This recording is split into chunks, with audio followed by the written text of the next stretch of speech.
Hello guys, ഇപ്പോൾ നമ്മളിവിടെ ചെമ്മീൻ്റെ തലയൊക്കെ റോസ്റ്റ് ചെയ്തെടുത്തിട്ടുണ്ട്. കുറച്ച് എണ്ണയിൽ ചെറിയ ചിട്ടിട്ട് വേണം വേവിക്കാനായിട്ട്. അധികം എണ്ണയിൽ ഒരു ടേസ്റ്റ് ഉണ്ടാവില്ല. പിന്നെ ഞാൻ മസാലക്കൂട്ട് നമ്മൾ സാധാരണ നമ്മൾ ചിക്കനിലൊക്കെ ചെയ്യണ പോലെ മസാലക്കൂട്ട് നമ്മൾ ചേർക്കുക.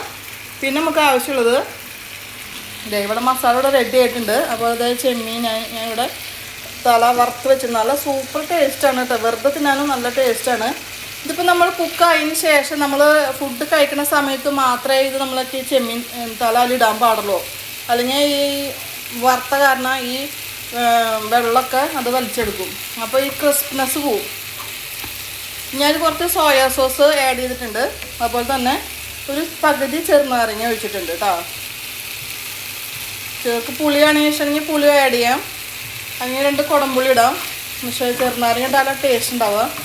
അപ്പോൾ പിന്നെ നമുക്ക് മസാലയ്ക്ക് ആവശ്യത്തിനനുസരിച്ച് ഉപ്പും മുളകും കൂട്ടിയിട്ട് നമുക്ക് ചെയ്യാട്ടോ. സവോള കൂട്ടാം, പച്ചമുളക്, അതുപോലെ തക്കാളിയൊക്കെ കൂട്ടിയെടുക്കാം. ഇപ്പോൾ നമ്മളെ മസാല ഇവിടെ റെഡി ആയിട്ടുണ്ട്. നമുക്ക് തീ ഓഫ് ചെയ്യാം. നമ്മൾ ഫുഡ് കഴിക്കാൻ പോകുന്ന നേരത്തെ മാത്രം ഇതിലേക്ക് ഇട്ട് കൊടുത്താൽ മതി. ഇപ്പോൾ ഞാൻ ഇടാണ്. ഞങ്ങൾ ഭക്ഷണം കഴിക്കാറായി. അതിന് ശേഷം നന്നായിട്ട് ഒന്ന് ഇളക്കി കൊടുക്കുക.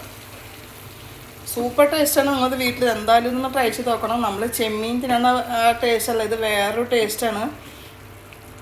ഒരു ചെമ്മീൻ തല നന്നായിട്ട് വൃത്തിയാക്കിയതിന് ശേഷം അതിൻ്റെ സൈഡിലത്തെ അതൊക്കെ നന്നായി കട്ട് ചെയ്ത് കളയാട്ടോ. അതിൻ്റെ നൂല് പോലത്തെ സാധനമില്ലേ, ആ മുള്ളു പോലത്തെ അതൊക്കെ കട്ട് ചെയ്ത് കളഞ്ഞതിന് ശേഷം നല്ല ക്ലീൻ ആക്കി എടുക്കുക. കുറച്ച് മാംസം കയറ്റിയിട്ട് വേണം വെട്ടിയെടുക്കാൻ കേട്ടോ. തല മാത്രമല്ല, കുറച്ച് മാംസം ഉണ്ടായിക്കോട്ടെ കേട്ടോ. തലയ്ക്ക് കുറച്ച് തല മാത്രമേ ടേസ്റ്റ് ഉണ്ടാവില്ല. കുറച്ചും കൂടി ഒരു പകുതിയോളം കയറ്റി വെട്ടിയിട്ട് നമുക്ക് ചെമ്മീൻ തല അടിപൊളി ടേസ്റ്റ് ആയിട്ടുണ്ട്. കണ്ടോ?